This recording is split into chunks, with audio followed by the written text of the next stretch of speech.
as the world holds its breath, the crowd inside the Stade de France roars to a crescendo, every eye glued to the figure in lane 7, Litsile Tebogo, the young prodigy from Botswana. He explodes off. He explodes off the bend with a grace that defies gravity, a speed that defies belief. His legs pump like pistons, his face a mask of focus and determination. The clock ticks away, the line approaches, and in a moment that seems to last an eternity, he crosses it first. Gold for Botswana, for Africa, for history. The boy they call schoolboy has schooled the world. What a moment to be alive. Ladies and gentlemen, distinguished delegates, allow me to stand on the shoulders of giants previously saluted. My name is Tumisam Motei, Program Director for the tail end of this forum. Now, picture a continent where its diverse cultures, landscapes, and people are celebrated at the very heartbeat of its growth and progress. A place where tourism goes beyond travel to become a catalyst for transformation, connection, and shared prosperity. This is the Africa we've been envisioning right here at the 7th edition of the Africa Tourism Leadership Forum. As I stand before you today, in all honesty, my heart skips a beat at the very thought of this bold dream becoming reality. Over the past few days, we've witnessed discussions that have piqued our interest and sparked new possibilities for the future of intra-African travel, tourism, and investment. It's fundamentally about forging a path to greater economic integration and cultural exchange. As we approach the close of this transformative forum, one thing remains clear. The ideas we've exchanged, the partnerships we've formed have set the stage for something truly groundbreaking. The future of African tourism is here, and it's ours to shape. Together, ladies and gentlemen, we will seize the moment, driving forward with purpose and passion.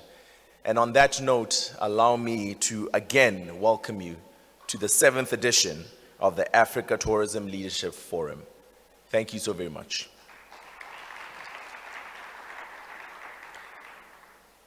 If you have a copy of the program currently, you'll notice that we should be receiving a message from Business Botswana.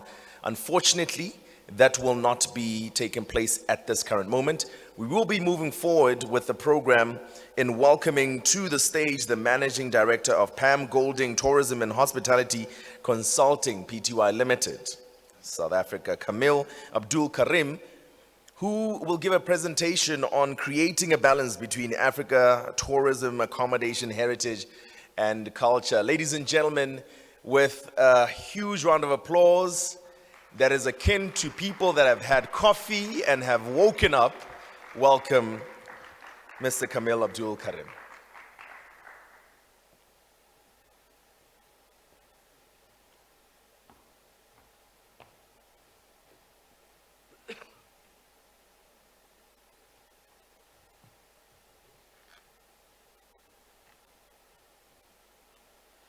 Morning all. First thing, respect Mr. Tebogo. I think they had his name all wrong. He was called Tebogo, and yeah, but respect, and it's good to have that kind of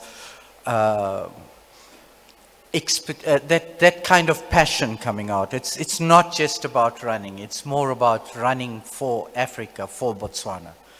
So I'm here to talk about something that's very, very close to our heart, and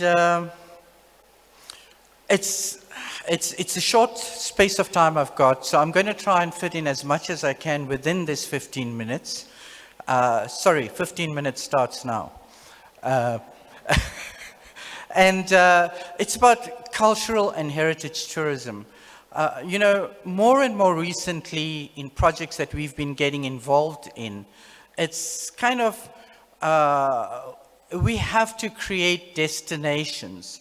And I think Africa is not just about wildlife, beaches, Maasai warriors, or Kruger National Park in Cape Town and Vic Falls and Chobe. But we are forgetting about where we come from, who we are as African. You know, everybody in the world is actually African, and we know that because modern mankind came out of Africa, in fact, Southern Africa. And, but as Africans, as custodians of our culture, heritage, history, what are we doing? And that's what I want to talk about today.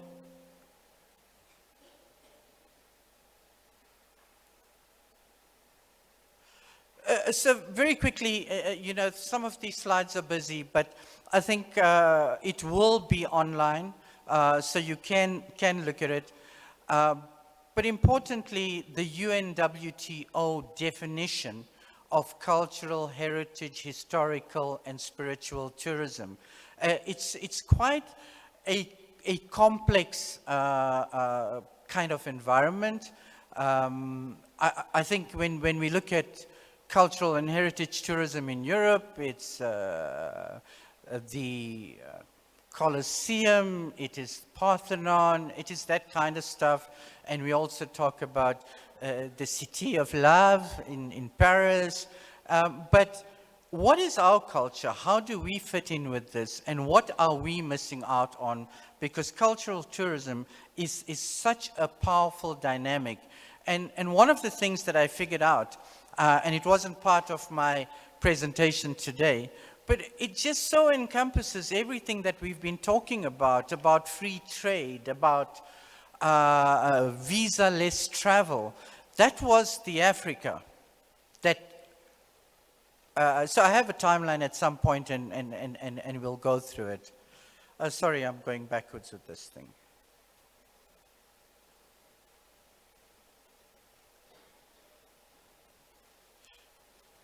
So what is, you know, the thing with cultural and heritage tourism, as I said, it's so wide. It encompasses history. It encompasses heritage and culture. It encompasses religion and pilgrimage, art and science, urban and rural, and pop culture. So we kind of seem to focus on urban and rural and pop culture, but we are forgetting about our history, our heritage and culture. You know, and there may be some high-end game lodge operators. You know, every time you go to a game lodge or a game reserve, they say they have a cultural evening. And what's the cultural evening? A few dancers dancing. It's like as if we haven't got over the fact that we're out of colonialism. We are free. We're still dancing as Africans. It's that Eurocentric interpretation that we need to arrest. We need to own what we are about.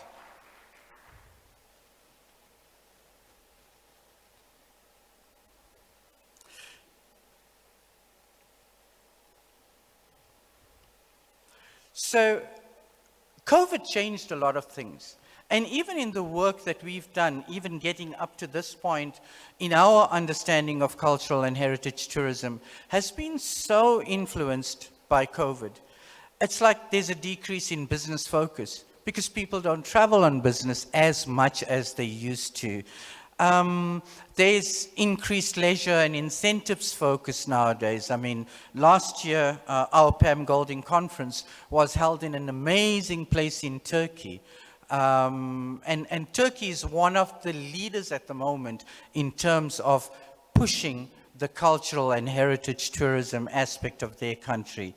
There's the rise of pleasure or staycation or nomadic travel, which is basically short business trips combined with working holidays. So essentially people go out on a business trip, spend an extra 5 days at the location or in the country or the destination they've gone to, and those 5 days are a mix of leisure and business.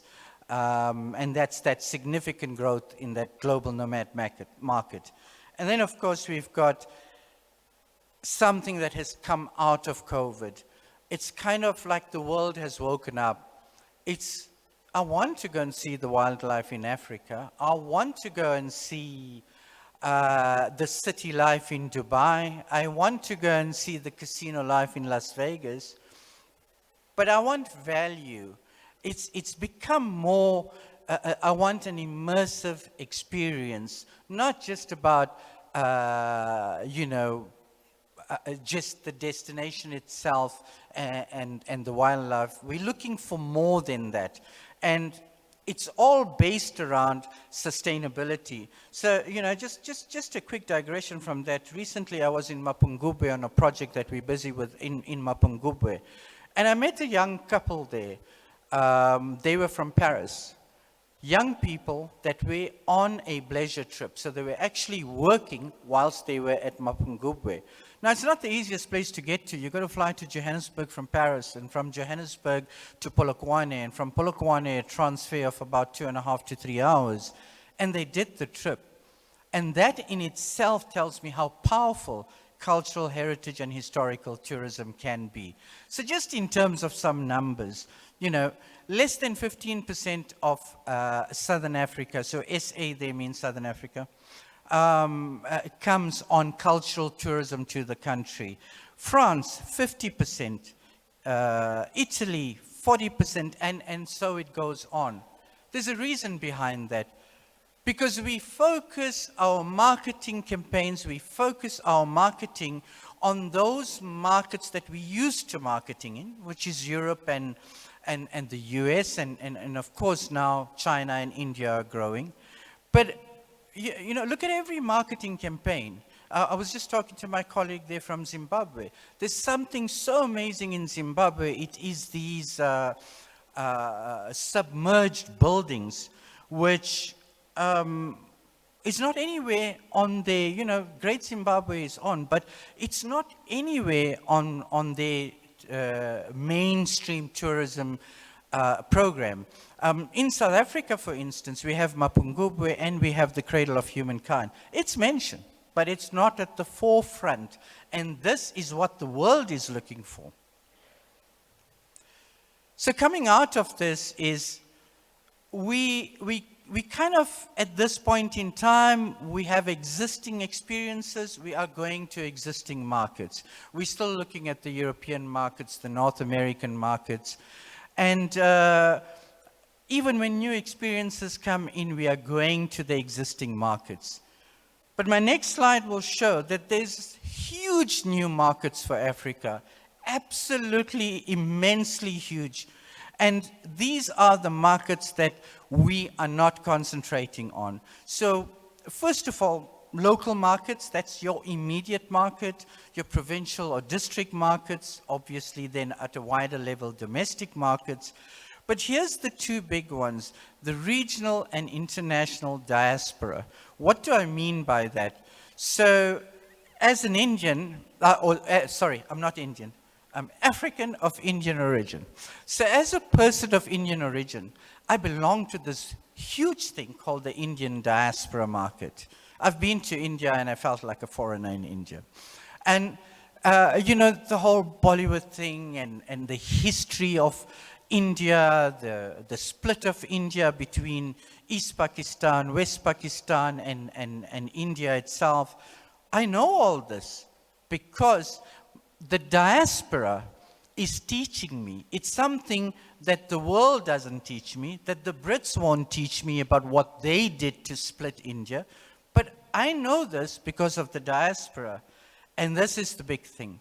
We did a lot of research. Thank you to Teams and video conferencing. We did a lot of research in the US, and especially the African American market. I promise you it brings a tear to me because they do not know where they come from. They have come out of slavery. They have come out of adopting their owners' surnames. But they are yearning out, guys. They are yearning out to understand, where do we come from? What is our history in Africa? And Ghana, Accra, is kind of leading the way. The biggest business growth in Ghana at the moment is African Americans settling, bringing their businesses and settling, accepting their Africanism again. Senegal has a thing called Welcome Home. That's the big sign. And you know who it's welcome home to? It's welcome home to African Americans. We are not marketing to that market. We say we have an international market. Now, I'm sorry if this sounds controversial, but sorry guys, it's Lily White. Americans that come to this, to South Africa and to Botswana, especially Southern Africa and probably even East Africa, they're coming to see the animals, they're coming to see the migration, they're coming to see Vic Falls. But it is predominantly the white Americans, predominantly the white Europeans. What are we doing in terms of our diaspora market?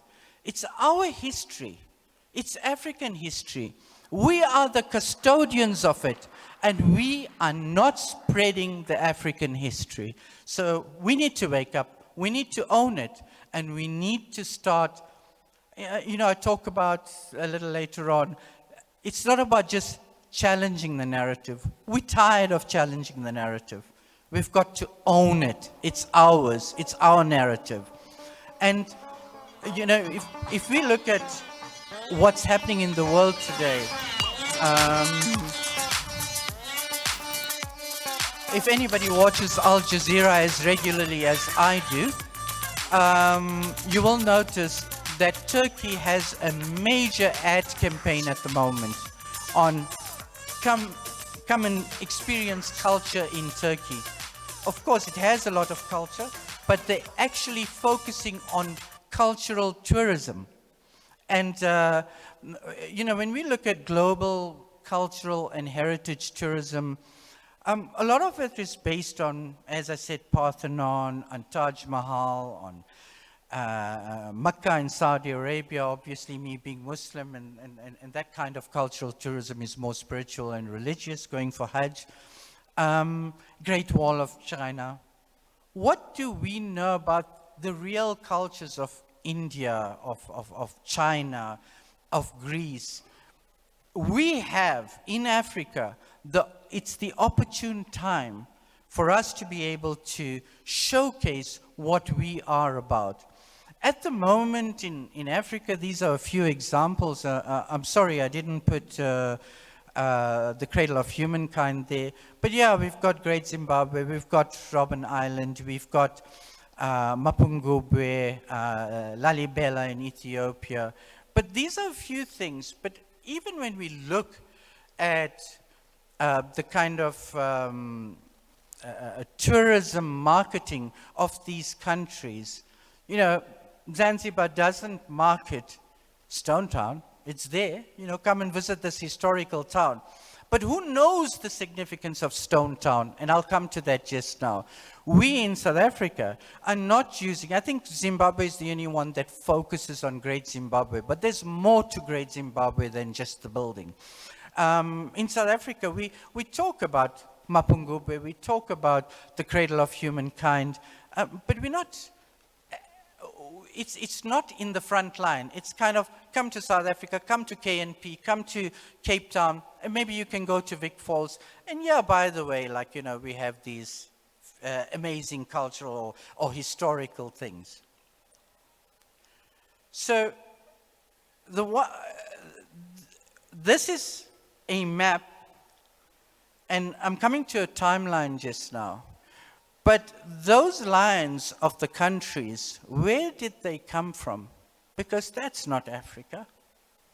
Africa is the blotches, the kingdoms that we had, the kingdom of Mapungubwe, the kingdom of Great Zimbabwe, the Kami kingdom, the Rosvi kingdom, Egypt, Ghana, Mali, especially a mainstream player in the cultural development of Africa. That was Africa. When we speak about, you know, this Africa was free trade. We are told, we spoke so much about it yesterday. But sorry, guys, free trade was here pre-15th century.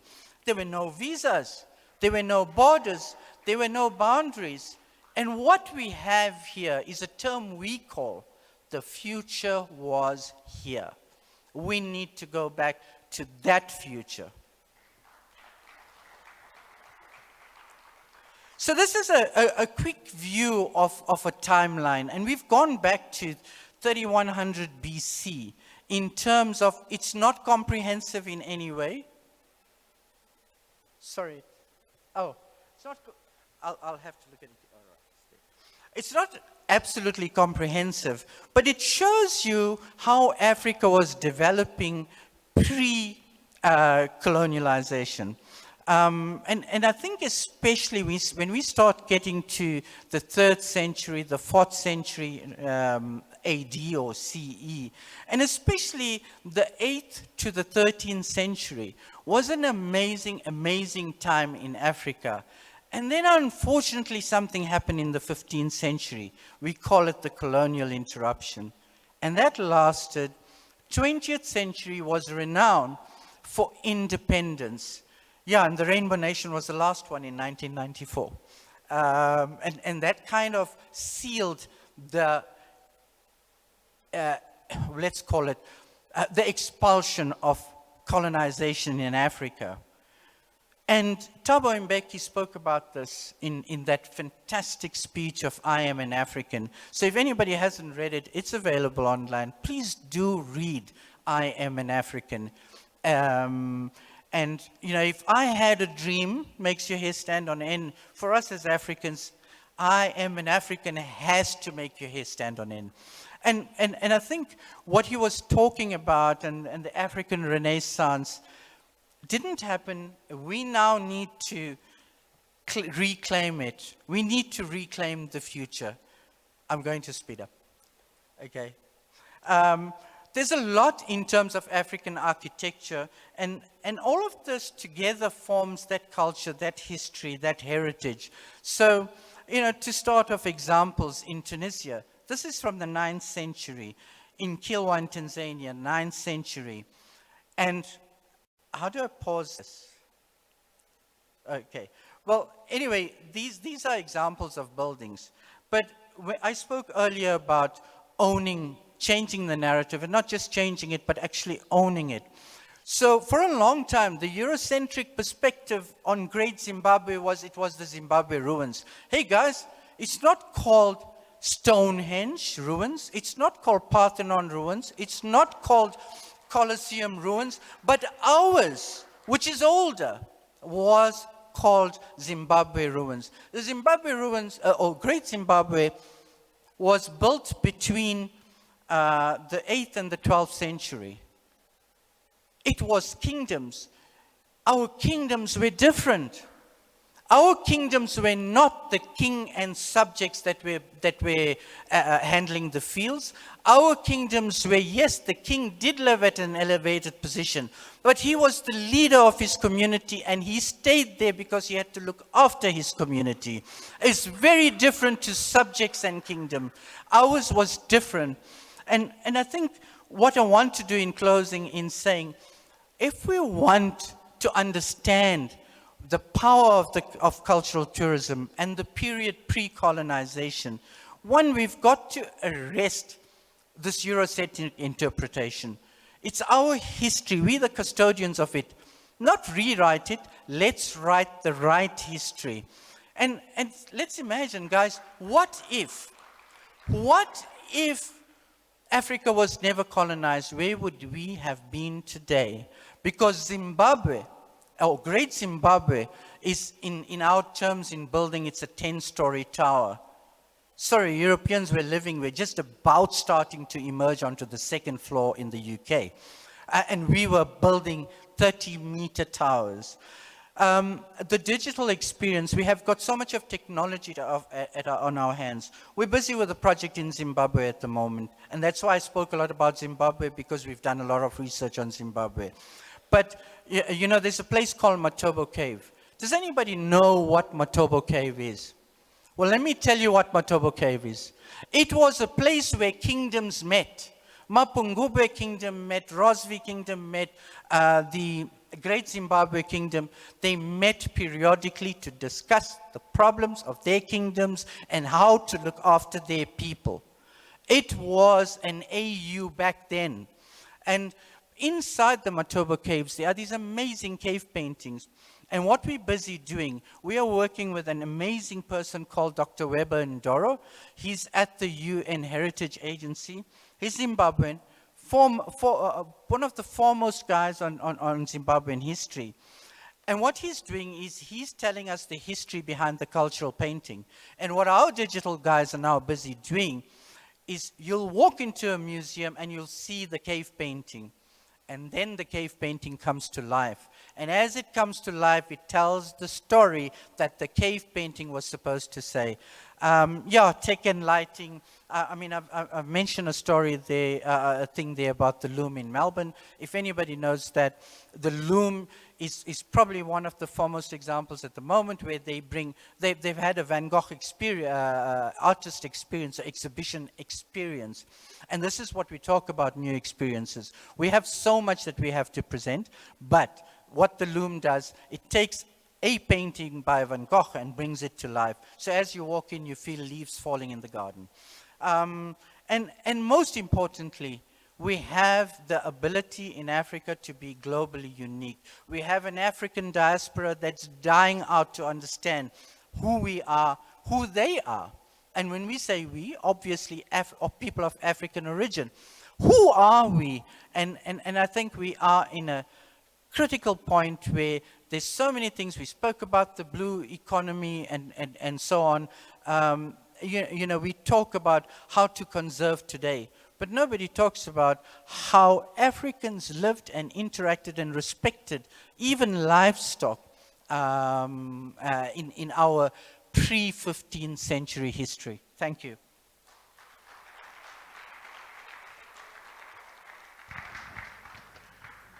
Another round of applause, ladies and gentlemen, for that presentation by Camille Abdul Karim. Ladies and gentlemen, and now for a message on action leadership, pursuing associations meetings as a catalyst for MICE tourism development in Africa, delivered by the CEO of ICCA Netherlands, Senthil Gopinath. A round of applause, ladies and gentlemen.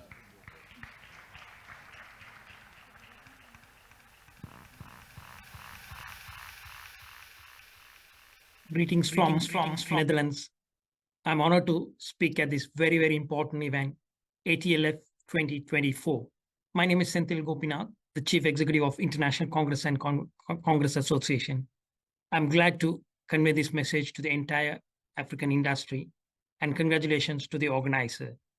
First of all, let me congratulate the meeting industry for coming together and talking about what's important for our industry and why do we need to advocate in developing our industry. So these kind of gatherings are fundamentally very important to come together, talk about and network and look at future strategies.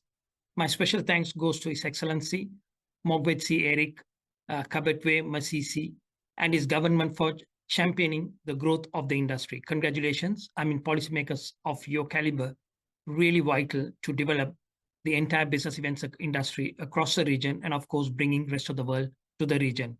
And also a big thank you to His Excellency the Secretary General of UNWTO, my good friend Zurab, for the existing partnership with ATLF and most importantly with ICA. We have a very long partnership and we collaborate working together and developing the meeting strategy across the world and of course overall the tourism strategy. And of course to ATLF, His Excellency Wamkeli Mene, Secretary General of Africa Free Continental Free Trade Area Secretariat, and my friend Mr. Kwake Donker, CEO Africa Tourism Partners, who has been championing ATLF event. I think we as an organization, ICA, the Global Meetings Industry Association, we function in over 100 countries with over 1,100 corporate members across the world. We always encourage events of this nature. It's again, like I mentioned earlier, it's very important to showcase, to advocate, and talk about the value of our industry among the incoming generation, and most importantly among the policymakers, and also to talk about what's a growth. The partnership with ICA and Africa Tourism Partners has been long-standing, and we really look at growing association meeting industry in the African continent. ICA as a leading organization, being in the African continent over 2 decades, I've been looking at how we can transform the business, how we can grow, what kind of a knowledge we can bring, and what kind of a knowledge economy we can develop within Africa, and how do we look at the potential performance of the continent, and we add value to that potential so that the region can grow, and also region can become a greater catalyst in the global meetings industry. In the last 5 years, I personally witnessed, along with my colleague Frank in Africa, the regional director of ICA, that constantly we see the region has been very proactive, looking at innovativeness and bringing new ideas in to cater to the rest of the clientele across the world. That's very encouraging because that's what the customers are looking for. Wherever the new customer model has changed, the business model has changed when we came out with the pandemic, come out of the pandemic. So it's very vital to bring that innovativeness, pursue new ideas so that the association meeting will grow, and it's more stabilizes. That's the most important part. You sustain the meeting industry growth. And ladies and gentlemen, I'm proud to say that the meetings industry tourism or the MICE industry has been a greater catalyst in contributing almost 25% of international economy within the tourism sector. So if you're looking at tourism sector as a 100% component, 25% of that is being contributed by the meeting industry. So we are talking about a very larger portion, 1/4 of contributors. So we are key drivers of economy and enablers of knowledge. We bring huge knowledge into every continent, every meeting we conduct. So it's important to see that these type of events are driving that policy thought process and taking it forward. I encourage policymakers to support and ensure Africa attracts more global association meetings. It's fundamental that you are the drivers, you are the policymakers. You can make that difference and bring that change. Look at ease of business for the industry, so the stakeholders can really promote the region and bring enormous economic value to the region and to local governments as well. Government meetings to Africa, which drives economic development, has been significant, but also the knowledge economy. ICA has even formulated a government database so that our African member stakeholders can really look at what are these government meetings and what are the meetings which really cater to your own local city or to the country and bid for those. So I urge all of you to look at those market intelligence within ICA so that you can really invite those meetings coming to the region. ICA Skill Program, which is again another huge project across the world and a very purposeful and impactful project launched by ICA across the world for a very important reason, to do skill development. And we see that it's fundamental that the younger generation, the newcomers into the industry, needs to be trained. So ICA Skill is one of the leading programs in the world looking at that factor. And also this particular program was curated, narrated by the industry experts. So it's a very futuristic program. And I urge most of you to try and look at how you can embed this program, particularly the governments and the policymakers in the audience, how you can bring that program to your country, to Africa, so that you can develop the skills and you're ready for the customers to deliver a very professional and a quality service. And this will really take the destination to the next level for achieving economic development. ICA actually has put a very extensive strategy for Africa. Looking at our global experience, we bring the know-how to Africa from across the world. We operate in all continents in the world. So we bring the best practices, thought process from other parts of the world to Africa so that we can be a contributor in developing the African meeting industry. And I'm glad to say that ICA's growth in Africa is phenomenal. We are working on many projects across different continents, different regions in Africa. And we also see the African region has been growing for ICA extensively. And then we are here to support you and do the business and to ensure that we achieve a purposeful economic growth and knowledge development within Africa. So once again, I congratulate all of you for taking this initiative, and my friend Kwakwe as well, every year looking at ATLF, going to different parts of Africa And through that process, taking the leadership, taking the best practices, taking different knowledge into different parts of Africa, which is fundamental to our industry. So wish you all the very best and a successful event. Thank you very much. Goodbye.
itself, that nominal GDP, if we just increase our intra-Africa trade by 5%, our GDP grows by 20%. Why are we not doing this? Okay, so GDP drives travel. Where there is discretionary income, people actually can afford to travel. The top economies by growth, according to IMF, in 2023, you can see Senegal 9%, Mozambique 7%, DRC, and so forth. With this kind of growth, we should be able to see minimum 5% growth in travel. Then countries must come up with what we call airlift strategies. And my colleagues, when they come on stage, we are going to talk about a bit of that as well. And then the airlines themselves, they need support, they need feeder and defeeder traffic, and they need to build networks. I always say, the moment you stop networking, you have stopped working. Airlines can only survive when they start growing their networking. So we are actually doing quite a lot of work in terms of implementation of the SATAM, Single Africa Air Transport Market. The African Civil Aviation Commission, supported by departments of transport or aviation, they've been across the width and breadth of the African continent, making sure that everybody understands the catalytic effect of travel. We are also talking about connectivity, making sure that airlines are properly tooled. Congratulations, Air Botswana, they've just bought a brand new aircraft to increase their connectivity. Collaboration, it means that there must be cooperation and collaboration so that we get commitment. If there's no commitment, we're just a talk shop.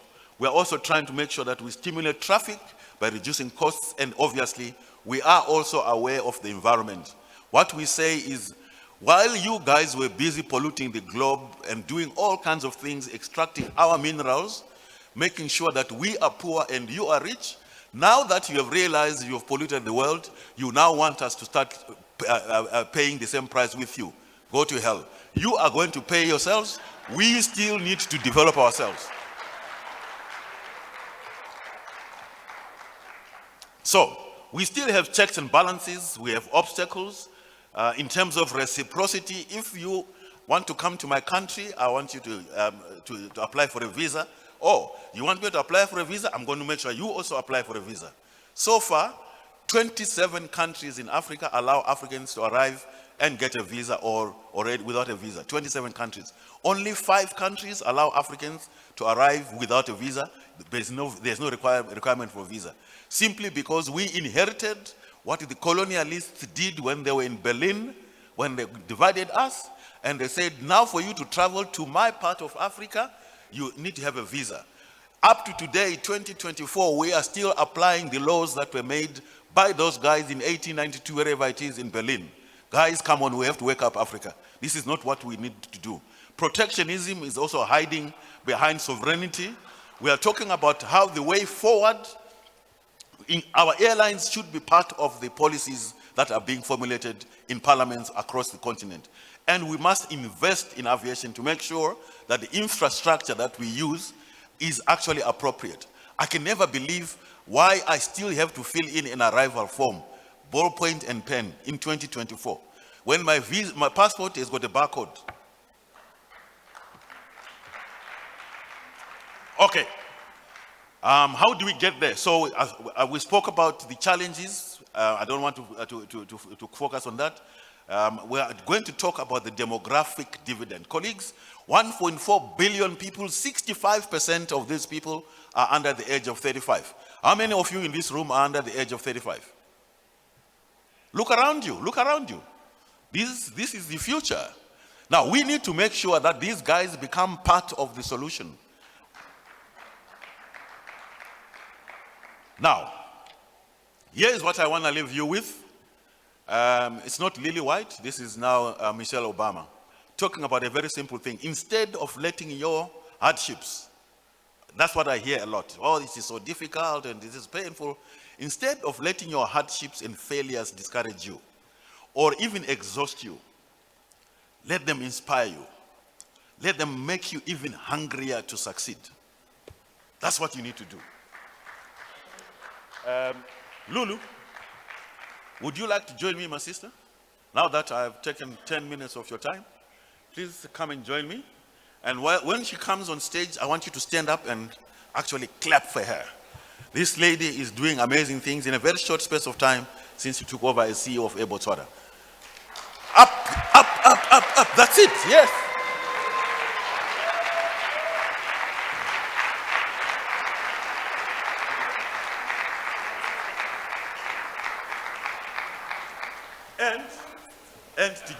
You may be seated, says the lady. And to join us on this panel as well is Amanda Kotsea Nchope. Amanda is an amazing person.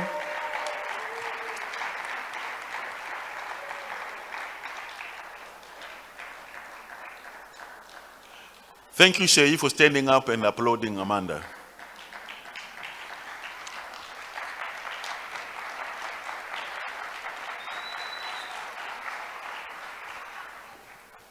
Thank you. Am I making you nervous? Okay, all right, so here's how we're gonna do this.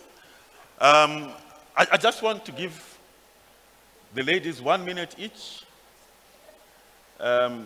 Amanda, let's start with you. Maybe just share with us your experience in terms of intra-Africa travel. I'm sure you've done your bit of travel on the continent. What's your experience in terms of the costs or connectivity? Whatever it is that you want to share with us in your current position and in your previous positions.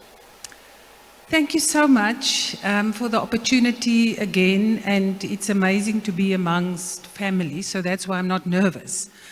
Some of my family do make me nervous, but I will tell a little story now. I came with my husband. We were driving from Johannesburg. We decided to do a road trip. Fantastic, it was wonderful.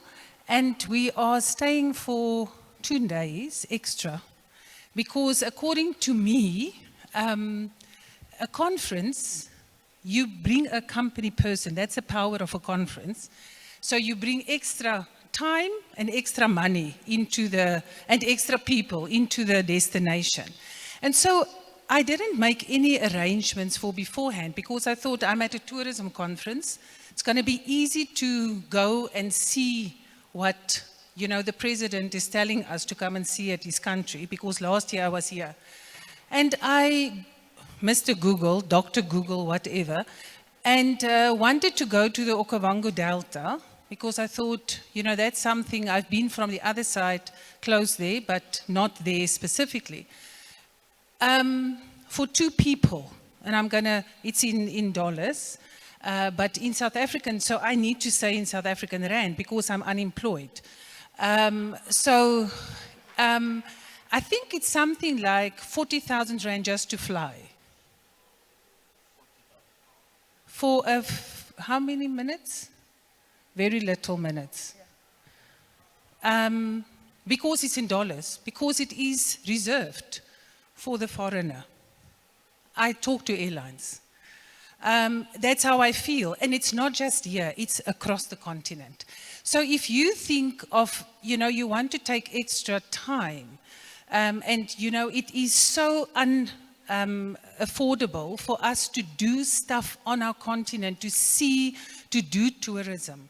And listen, it's not a Botswana problem, a problem. It is a South Africa problem. I was speaking to my Rwanda friends, because I'm lying that I'm unemployed. And the same thing, I ask about the gorillas, and it's so expensive to go. So I think for me, if we want to use travel or conferencing, that's my specialty, to actually boost travel, we need to look at the cost. Right? Okay. Thank you. So, Madam CEO, you're on. So you took this hot seat from your previous employers. Did you know that there was so much work and so little pay? That's a very good question. And I agree with you, I'm really underpaid for what I do. But maybe before we go right into the conversation, I know when you spoke earlier, you did say, I just acquired brand new. I think for the record, just to set it straight, it is brand new to us. So it's new to us, but it is pre-owned. So just in case people out there think is brand new from the manufacturer. It's pre-owned, and for a number of reasons. One, that aircraft equipment, extremely expensive, but post-COVID as well, the backlog. And as part of my mandate was to stabilize the airline, I didn't have the luxury of time to order, because it would have meant, order from the supplier. It would have meant that I only get the equipment in 2027, by which time I would not have ever been able to stabilize. Yes, a very difficult job indeed, but I think approaching it from a customer perspective, because I've been on many, many planes as a customer, I quite understood that the industry is highly dynamic. No 2 hours are ever the same. So yeah, it's a challenge. But maybe just to speak about travel across the continent, people typically make the example that flying to Joburg is only an hour, but the money you spent, you might as well have gone to Dubai or to the UK for that matter. But it's not as simple as that. And that's because travel in Africa, fuel, aviation fuel is highly, highly costly. For what the Americans and the Europeans pay, for us it's 10 times that much. When I interact with my customers, they always think, surely if you reduce the cost, you'll fill up the planes, and that will mean you can recover your cost. It is not that simple, because the cost per seat is unparalleled. So those are the difficulties of running this airline or aviation in Africa. It's really more around the cost. All right, okay, so let's hear from the audience. They are also nodding or shaking their heads. They are not sure whether what we are saying they agree with. And I can see some people are on their laptops while I'm talking, and I'll punish you for being on your laptop while I'm talking, because I'm going to ask you a question. No, not you, you. Here's your question. Please read the question.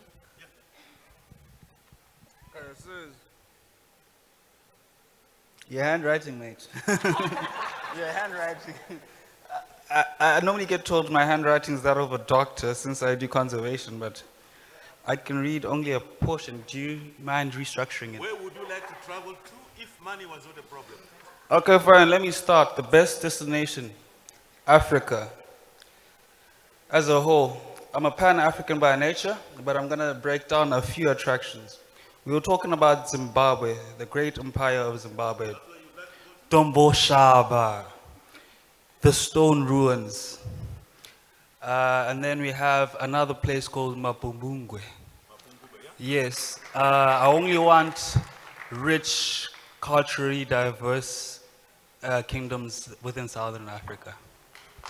Okay. So over here, somebody else is on the laptop while I'm talking. You get punished for it. Oh, you want to talk? Good morning, everyone. No, hold on. I asked the question. Yes, sir. I would like to say something. So what Thank question you. are you going to answer now? Because I'm the one with the questions here. If there were unlimited flights, what destinations would be of interest to you? Now you can talk. I had something different concerning what the CEO was saying. We'll get to that later. But if there was a destination to go to, would be If there were unlimited flights, what destinations would you be interested to go to? obviously I would like to go to Zanzibar, Why? Stone Town. Stone Town. Yeah. Okay. So Dombo Shower and Zanzibar over here. On this side, anybody wants to talk to me? And yeah, you know you're a culprit, right? Yeah, on my laptop. For me, the top destination I would like to go to, probably Nosy Bay in Madagascar. Why? It's beautiful, beautiful beaches, sort of untapped in terms of tourism compared to the likes of Zanzibar. Okay. So here's the thing. We are talking about the costs of travel, right? Lulu? So we had Domboshawa, Nosy B, and we heard of Zanzibar. From your point of view, what makes you decide which destinations to fly to? So it would help if we had the right level of data in Africa to be able to help us make those decisions. But one, to get the data can be quite costly. And as well, I think across the continent, there's questions around, one, how up to date the data you receive is, and how can you really count on the integrity. But insofar as the new routes that we are launching, we believe that as Botswana, where we are positioned geographically in the SADC region, we are right at the heart of SADC. And therefore, it makes sense for me if we're trying to connect Africa. As they say, you can't eat an elephant, you have to eat an elephant in bite sizes. I think for Air Botswana, and Botswana in particular, is to at least start by connecting the SADC region. Hence why we've been deliberate to fly to Namibia. We share a border. We fly to Lusaka, we fly to Harare. We're also now looking to fly to Durban directly, which we've never done before.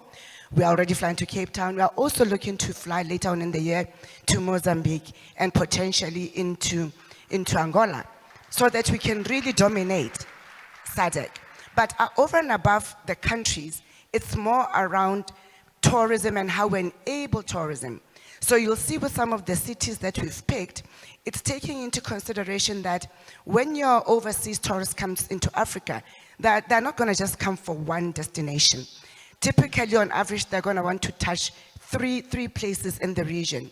So if you take your German tourist, everybody knows just because of history, they will go to Namibia. Hence why I've decided, okay, fine, they go to Namibia, and I pick them up from Namibia, and I take them into the Delta, right? But beyond that, from the Delta or Kasane, where can I take them to? I take them to Mpumalanga, because that's where we're also going to be flying to. So that means when they've come into the continent, through Air Botswana, I've been able to give them the 3 destinations that they'd like to visit, and very seamlessly so. But outside of tourism as well, it's just in terms of trade relations. So everybody speaks about Botswana beef, but strategically going into the future, we're thinking, yes, well and good. We stand here and we think we're landlocked. That's okay, it's not a disadvantage. We boast our beef. But then why Mozambique? Because as I fly my customers to Mozambique as passengers, I can also take my beef to Mozambique. And on the leg back, then I can bring seafood. We're landlocked and people think, oh my God, can I really trust seafood in Botswana? But rather than bring it, and equally so for Namibia, they're also known for their fish industry. So it's about moving people, tourists, but also business insofar as our domestic regions are concerned, but over and above that, the opportunities for trade. Okay. So opportunities for trade. Amanda, I know you come from a different environment, but obviously I don't expect you to have all the answers about intra-Africa connectivity, but I'm sure from a cost point of view, like you mentioned earlier on, what then would you say is the biggest challenge? Because she says there's no data and the aircraft are expensive and so on and so forth. What do you think constitutes the highest cost for an ordinary person traveling by air? So if I can just take a step back, I just want to take one step back. I read that they said that countries with good airport infrastructure trade more than twice as much. Countries with good airport infrastructure trade twice as much. Wow.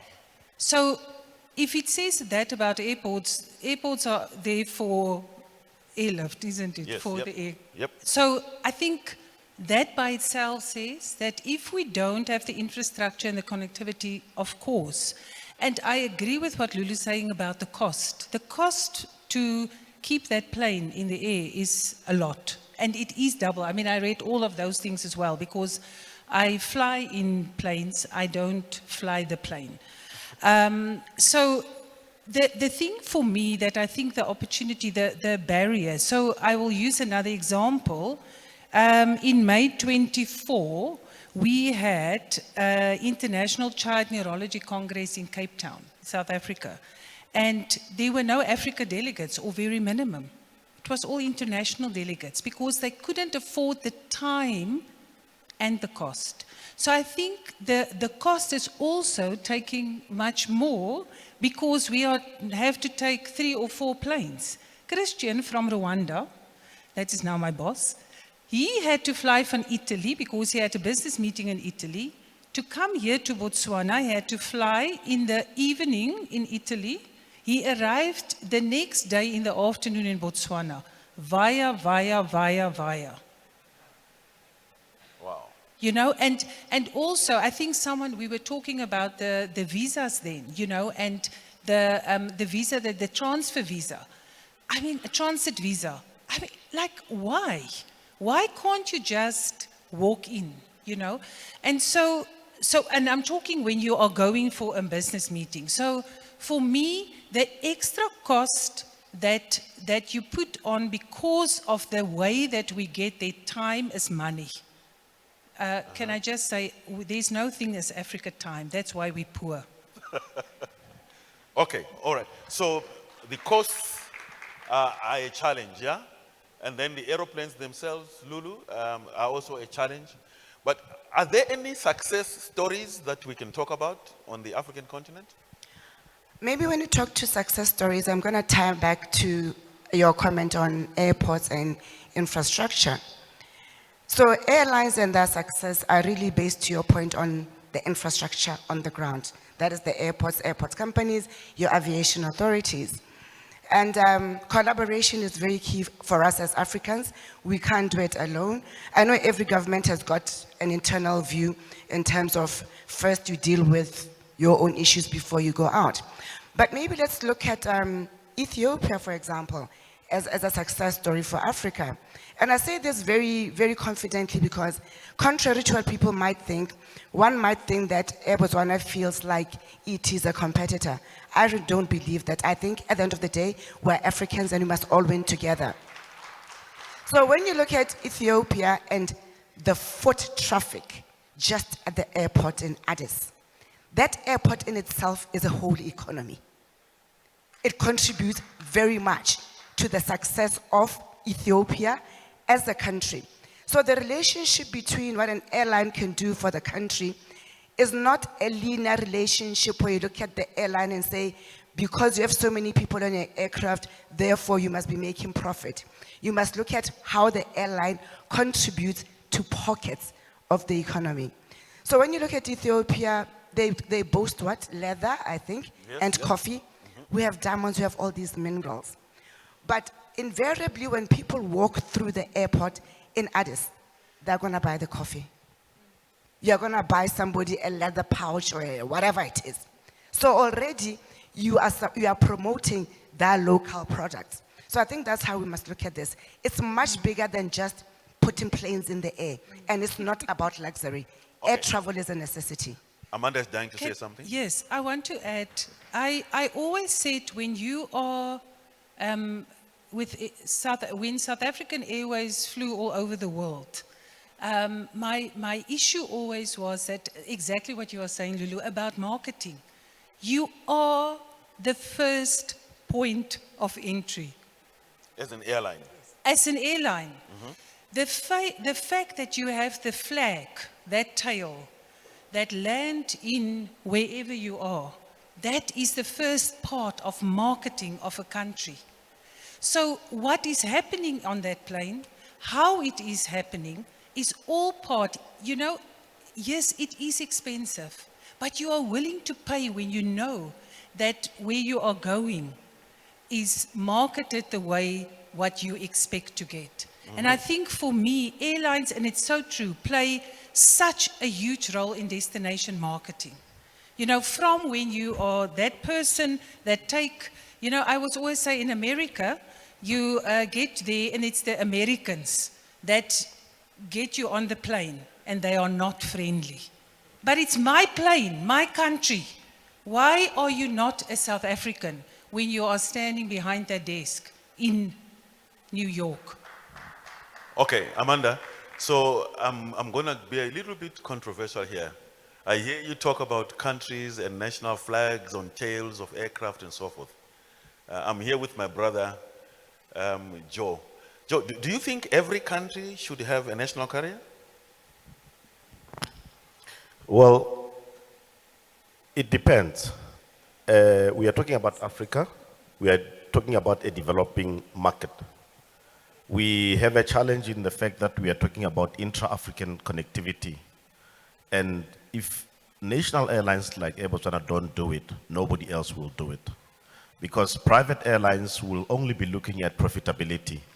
So indeed, I agree that governments or nationals must support their airlines in order to develop routes, in order to ensure that the aviation and the tourism industry develop. Once you have your own airline, you also have better control in terms of costs, in terms of the cost per ticket, and arrivals and departures. Okay. Bali, you have traveled the width and breadth of the continent. Share with me your worst airport. My worst airport. My worst airport would have to be Douala, Cameroon. Lack of signage. I remember walking off my plane feeling like I was entering a horror movie. Someone was going to jump out with a knife. But I think, yeah, it brings me a lot of joy to see a lot of development happening on the continent. Recently in Addis, I see they're upgrading, but there's still some work to be done there. Was in Kenya about a month ago. Some work needs to be done there. I think they're getting there, but we can improve. And see Nigeria is coming along. So Bali, you are a diplomat, right? So you mentioned Douala first, then you throw in Nigeria, Addis, and Nairobi as part of the West airports. I get you. Chief, so you also have traveled quite a bit. Look at me. You have traveled quite a bit. What's your best airport experience? The best. She has given us the West. What's your best airport experience besides looking at duty free? I think Ortambo. I just love Ortambo. Because? It is user-friendly. I find it user-friendly. It's easy to find whatever I need there. Okay, that's one. And the other one? The other airport? Yeah. Gosh, I haven't traveled in a while. Let me come back to you on that. Your best airport experience. You see, I like you. I'm coming back. Thank you very much. I landed in Dubai. I felt like a child from Massimo getting into the city. Explain to him what Massimo is. Thank you. Okay, Lulu. So the airport experience, how much costs does that airport experience bring to you as an airline? Because surely these guys must pay somebody something for you to land at the airport. Absolutely.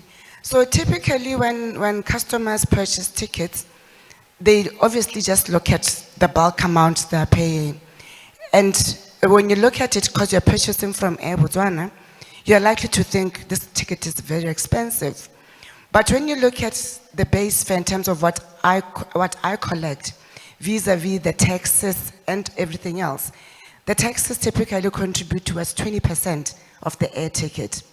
So, dear travelers, it's not just because Air Botswana is expensive. I have to forward the money to the relevant authorities. And obviously, when you look at infrastructure, the authorities or the airport companies have then got to reinvest.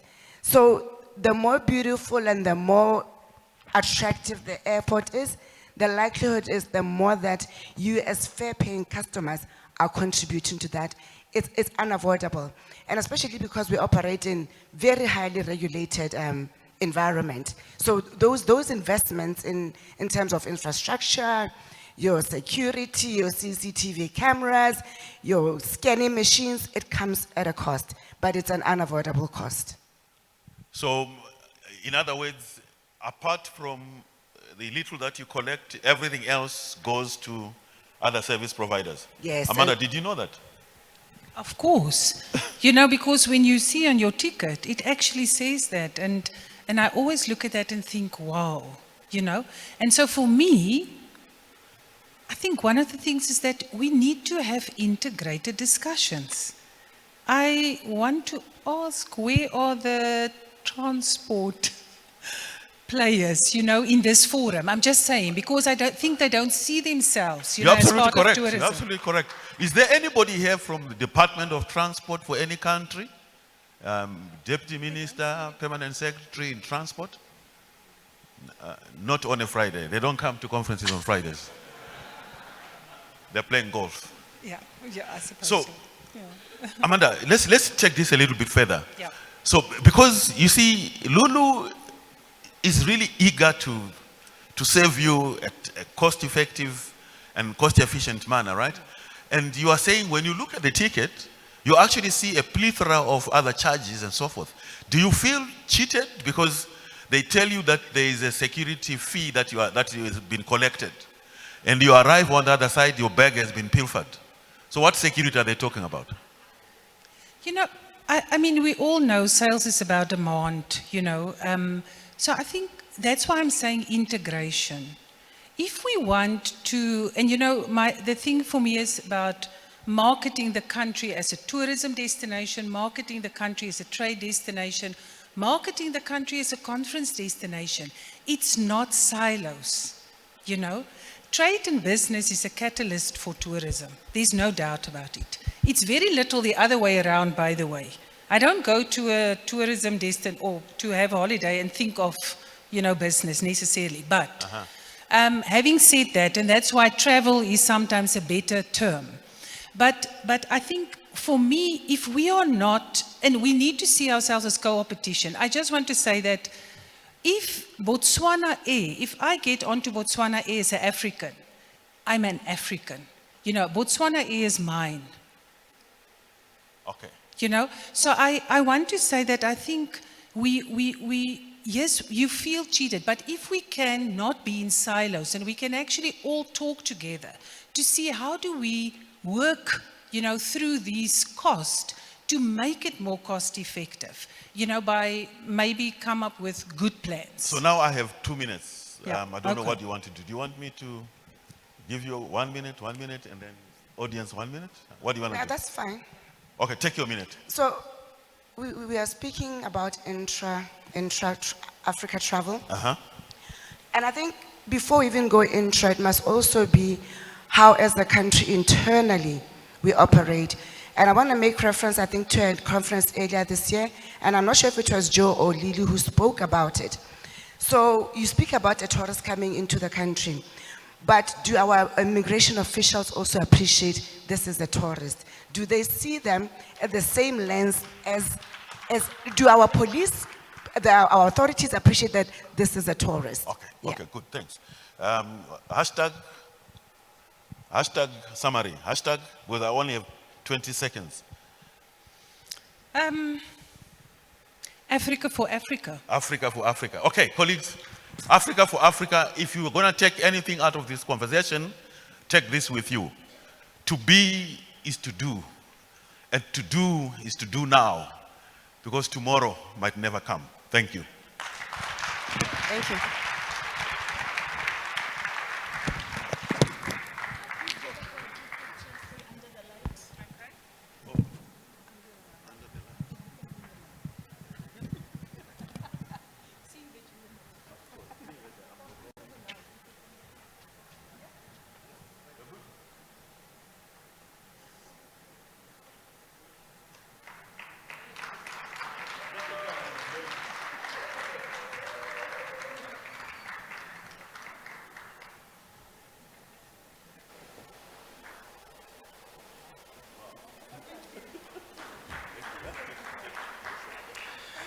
Another round of applause, please, for our panel.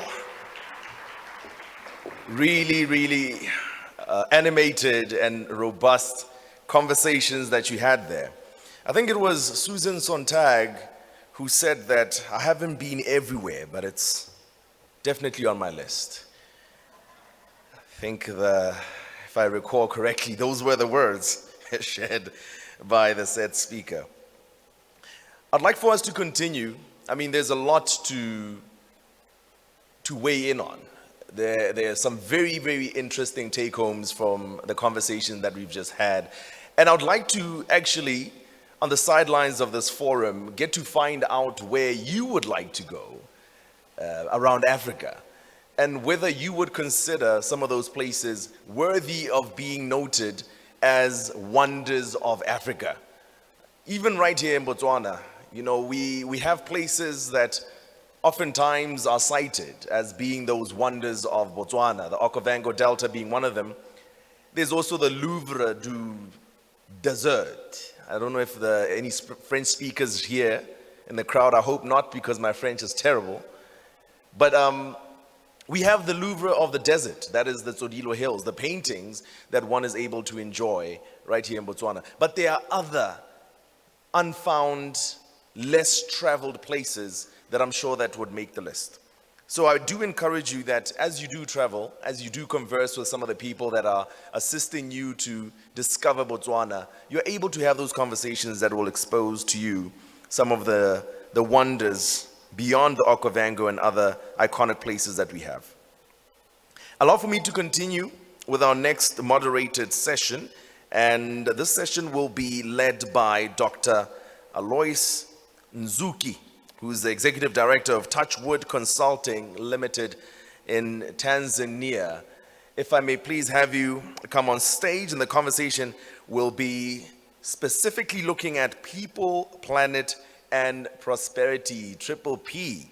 And that was going to be talking about retooling the basics of tourism, accommodation, sustainability for increased occupancy and revenue. Ladies and gentlemen, with a thunderous round of applause, please do welcome our panel conversation.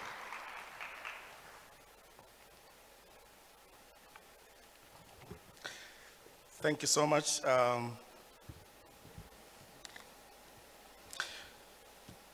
From the intra-Africa airline connectivity to the next session, and we ask ourselves, to what extent the different various tourism organizations have the notion or the concept of sustainability within their planning. What is it that they are doing to make sure that the planet still can accommodate us, and what is it that they are doing to ensure that the people also get their fair share of being part of the equation of the tourism business. So before I proceed, I want to thank the ATLF 2024 for having me here as a moderator of this session, and I want to thank my friend Kwachi for inviting me. I thank you so much. So as it was introduced, this topic, the people, planet, and prosperity, retooling the basics of tourism accommodation, sustainability for the increased occupancy and revenue. This topic has inclination on the accommodation sector. However, we shall discuss more broadly, basically touching on the different players in the tourism and hospitality industries. So this session will be guided by the framework which is known as the triple bottom line approach. Some of you will know it, but it's an approach with three pillars. The first one being the economic sustainability. So we are looking at long-term financial viability among, across the tourism industry.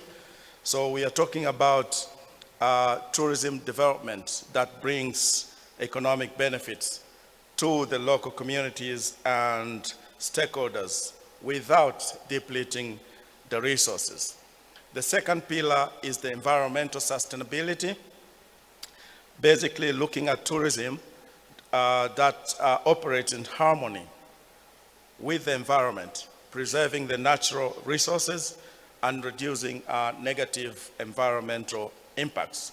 And the third pillar is the social sustainability concerned with the well-being of local communities and ensuring that the tourism enhances their quality of life, respects their cultural heritage, and fosters social inclusion.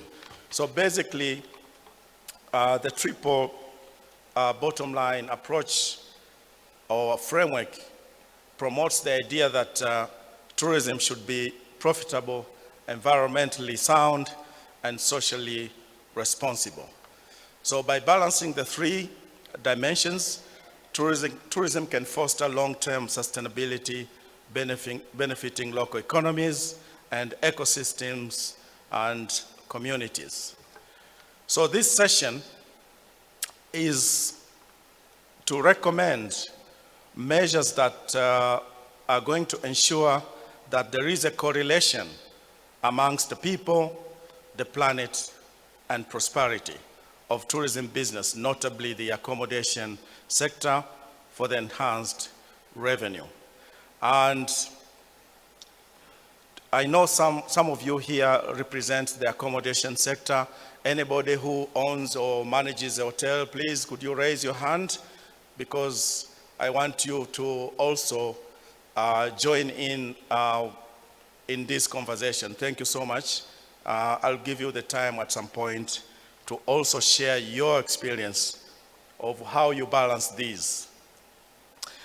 So to help us achieve this, I wish to introduce and invite to the front the following distinguished panel members.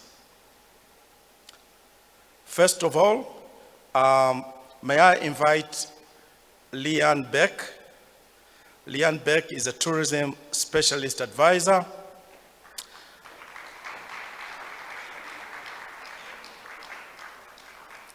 And a board member, Fair Trade Tourism. A big round of applause, please. Secondly, I wish to invite Shada Al-Kaoud. Is she joining us virtually?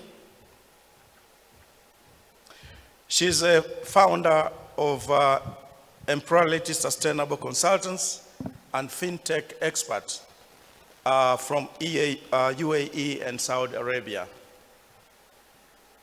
Is she joining us virtually? Okay. Thirdly, I have the honor to invite Lady Rachel Nathaniel Koch. Please join us to the stage.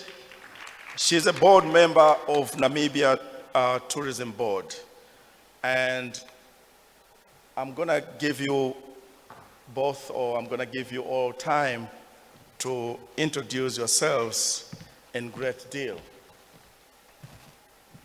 So I believe Shada will be joining us shortly, but I'm gonna throw some questions basically centering on how organizations balance the needs of the earth, the needs of the people, and basically while looking for that financial sustainability.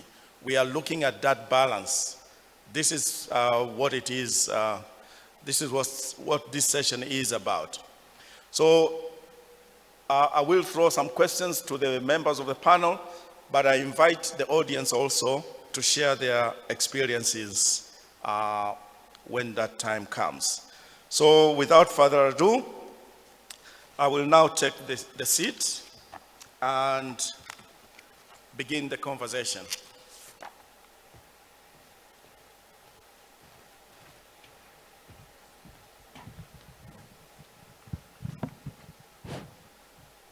Can you hear me?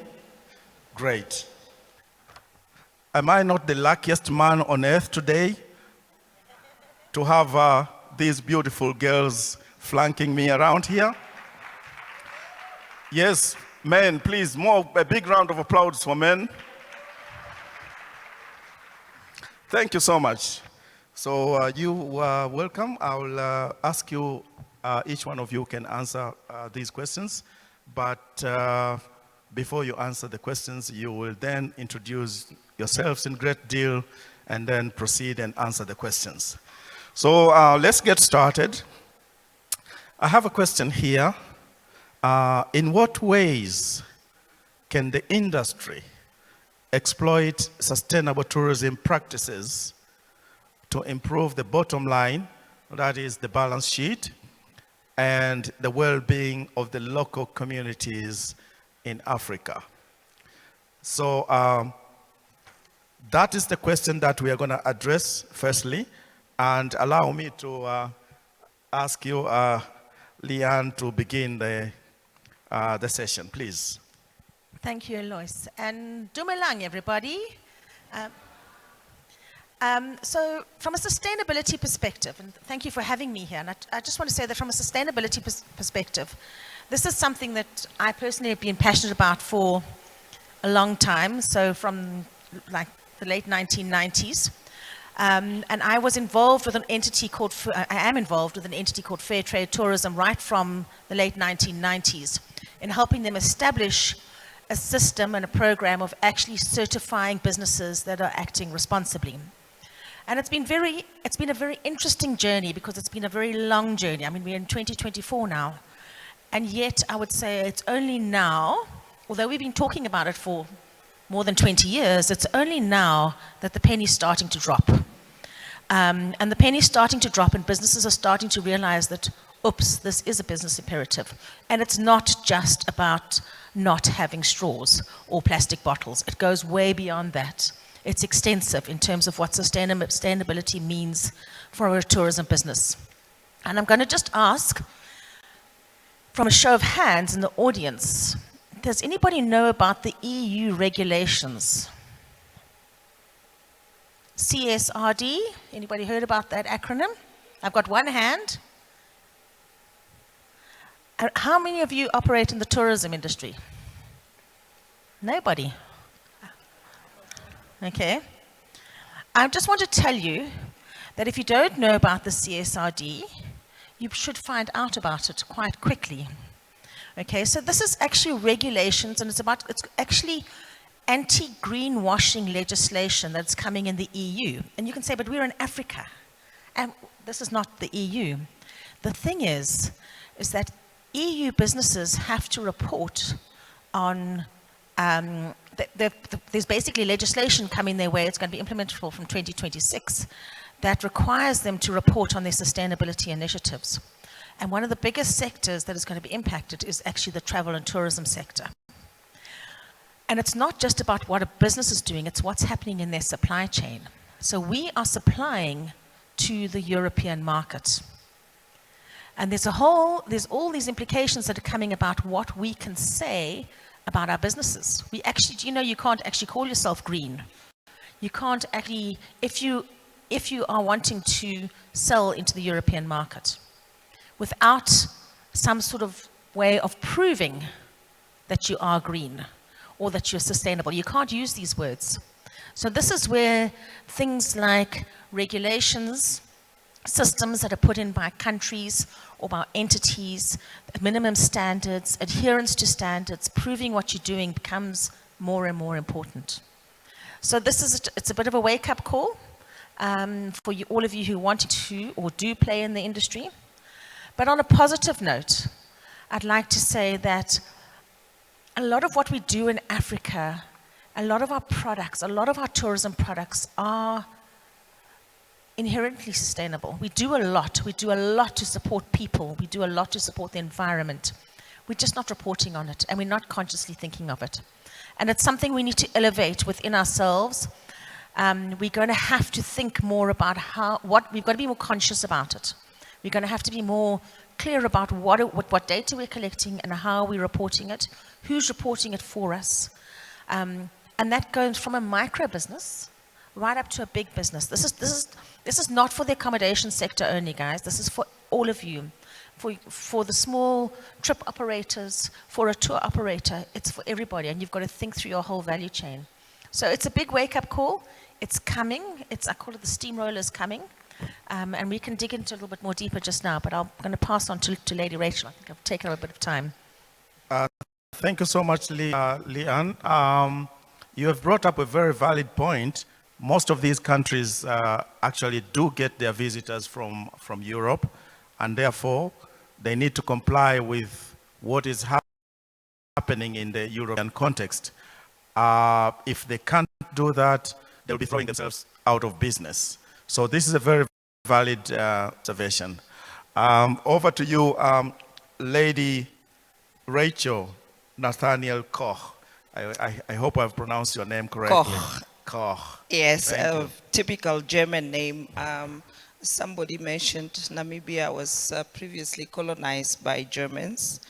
And so we have a lot of German names, but I was married to a German man. So that's where I get the Koch from. Dumela, Moro, from Namibia, we say Dumela, we say Moro Kenny. And I would like you to say Moro. Thank you so much. As I was introduced, I'm a board member of Namibia Tourism Board. However, my background is law. I'm a lawyer by profession. And I'm also a commissioner of mines, and until recently, a commissioner of land. And my main job is really to advise the government, the ministers that deals with in those respective institutions on appropriate legislation. And on the board of the Namibia Tourism Board, I also advise a lot on legislation. So that's my background. And in tourism, I got introduced to tourism when I met my husband. He was a farmer, and I thought he was just an ordinary farmer. And I refused to marry him because I thought, I'm a lawyer, I'm not gonna marry a farmer. But he told me, baby, it is not an ordinary farm, it's a tourism farm. So I visited the farm. I was very impressed. I didn't marry him for the farm. I married him because I loved him. But that's where I got introduced, my world into tourism. You know, my eyes opened into the world and the industry of tourism. Now, talking about sustainability, Namibia, for example, we have a very beautiful piece of legislation where we have crafted it that it accommodates local communities, where local communities can create conservancies in their villages, wherever they find themselves, and build conservation and sustainability into the activities that they do, create tourism platforms, and people can actually visit or develop or lease land to develop for tourism activities, whatever the focus of that community is. So we have that built in, and that piece of legislation deals with the triple P. So you find that, yes, there's sustainability built into that legislation. You find that there's economic development and income generation built into that piece of legislation. And then you find, of course, that the social aspect also built into that aspect. So we do have that. And what I would recommend is, if other nations don't have that kind of legislation, well, they can always look at what we are doing in Namibia and adopt same or similar legislations. Thank you, Madam Rachel. I just want to make a follow-up question to be rather more specific. What policies basically center on the people? You're talking about the communities where the tourism, you mentioned of conservancies, where the tourism actually takes place. What is it that the organizations do to make sure that communities are well looked after in terms of local employment and the wages and the guest, to enrich the guest experience? Yeah, for one, when you go into a conservancy, that conservancy is managed by the people themselves. They determine what they want to get out of the conservancy. And then you enter into a partnership with them. You give them a share in the activities. So for example, if it's a hunting conservancy, when you hunt an elephant trophy, for example, 30% have to go to the community coffer. And number two, you have to employ the majority of your employees must come from the community. In other words, they do all the work, so they also do receive salaries. So they are protected in that regard. And also, of course, then they receive training. Now, from the Namibia Tourism Board, what we do is we go to those conservancies and we go to different establishments and provide them with hospitality training, customer care, and so forth. And I had my sister before me talking about tourism. You know, I look at tourism as a sector that is so much intertwined with a lot of other sectors and institutions. And she spoke about the police, and she spoke about the immigration officials and so on. Namibia Tourism Board have actually also policy where we go to the airport, for example, and train staff in tourist reception and customer care. Same with our police force and all those that that are involved in one way or the other in the tourism industry. Thank you. Thank you so much. And at this point, I wish to now welcome our third member of the panel. She's just right behind you there. Shada, can you hear me?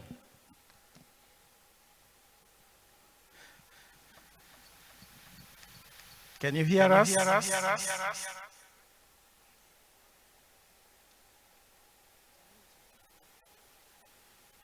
Shada, can you hear us?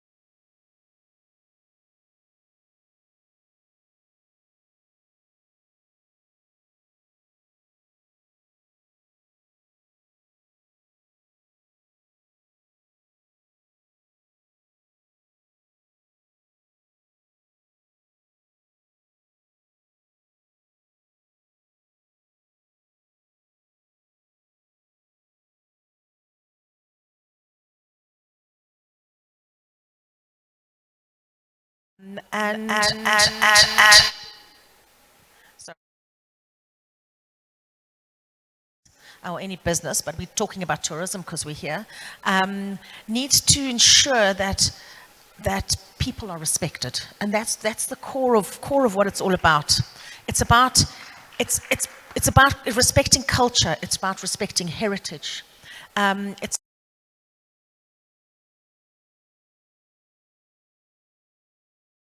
It's about making sure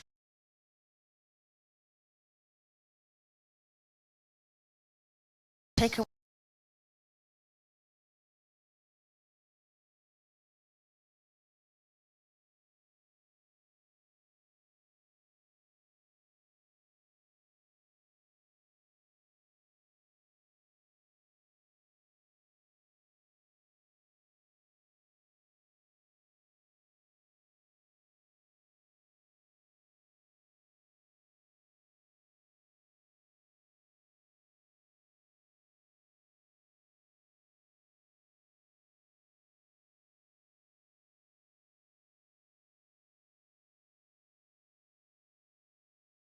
that flows through the organization. We also need to make sure that anything that we do is respectful of people. Make sure we don't have child performers. Anything that is disrespectful, ensuring the fact that kids get a chance to go to school. And okay, another thing we need to make sure of is that we don't exploit culture for the benefit of tourism. We need to respect culture. Bringing in people to be on show, we've got to be careful about that. Taking photographs of people. So all of this is a big issue, and we need to, and it's something that as operators we need to be consciously and constantly aware of in terms of, and I always say just bring it back to respect. Are you respecting that person? Are you respecting their culture? And we've got to it can be a fine line. And I mean, you can see that we've had incidents, for example, in Namibia with the Himba people. I don't know if you want to take it from there, but it's something that it's, people go along and take photographs of, and then they go and sell these photographs without actually respecting the fact that that was a person. Yes. So there's a lot of that we need to rethink and retool. Yes. In terms of what we do. So it also goes down to us as operators in the industry. We need to teach tourists how to behave. Right. I just want to add to what my sister is saying here. Yes. With the respecting the cultures. In Namibia, the tribe that she's referring to, the Himba tribe, they actually walk around without clothes on. They only cover their bottom part, but the top part is open, so their breasts for women are exposed. And so a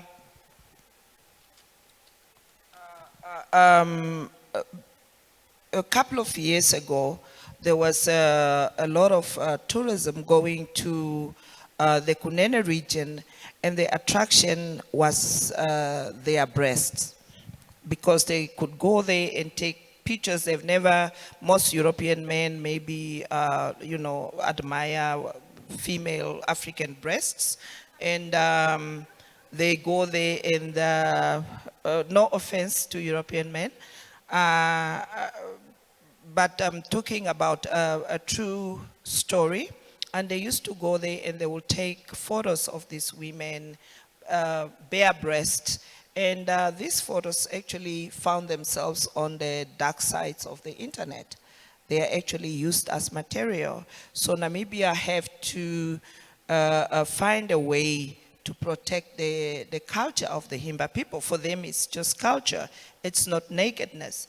But to other people, it is nakedness. And yeah. So that is effect that she's saying. Yes, yeah, that's correct. Respecting the culture, respecting the people, not to take advantage of, the villagers don't know anything about, they're naive. That's their day-to-day activities, just carrying on with their day-to-day activities, topless, and not to realize that some people would abuse that opportunity to interact with the local community. I now want to try again and bring in Shada. Can you hear us, Shada? I hope you can hear me now. Yes, we can hear you. So this is All right. Shada. This is Shada Al-Kaoud. She's a founder of Emplurality Sustainability Consultants and fintech expert from the UAE and Saudi Arabia. Shada, please, welcome. Thank you very much, and thank you for your patience. Thank you for everybody who's working behind the scene to make this happen. It's my honor to be with you today.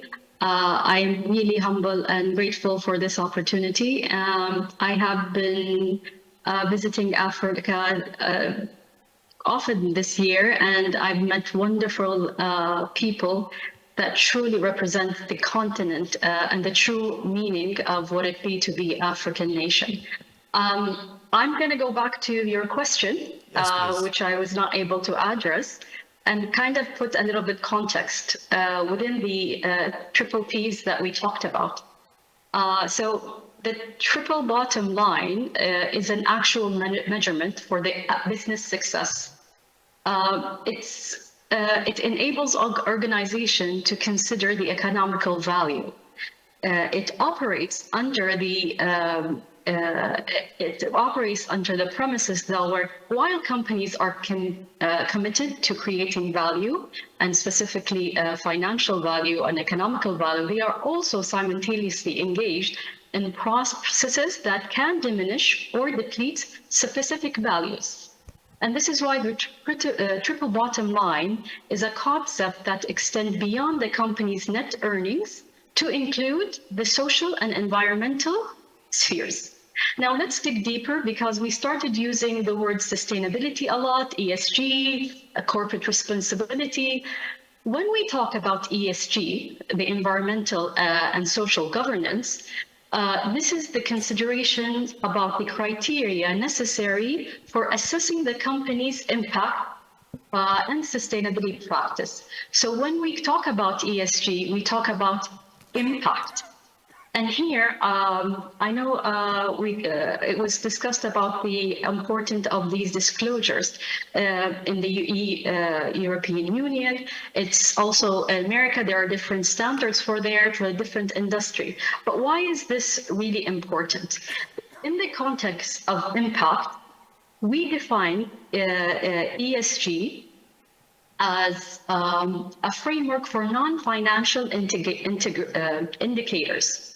That we look at impact in terms of positive, negative. We looked at impact in terms of potential or actual, intentional and unintentional. This is very different criteria and matrix when we look at the activities of a business, organization, or a whole industry. So when we look at, for example, the governance, we talk about management quality. We talk about ethical practices. We talk about employee development, workflows, health standards. When we talk about, for example, operational practices in terms of environmental, we talk about, for example, carbon footprint. We talk about renewables. We talk about water. And scarcity and availability and utilization and water laws.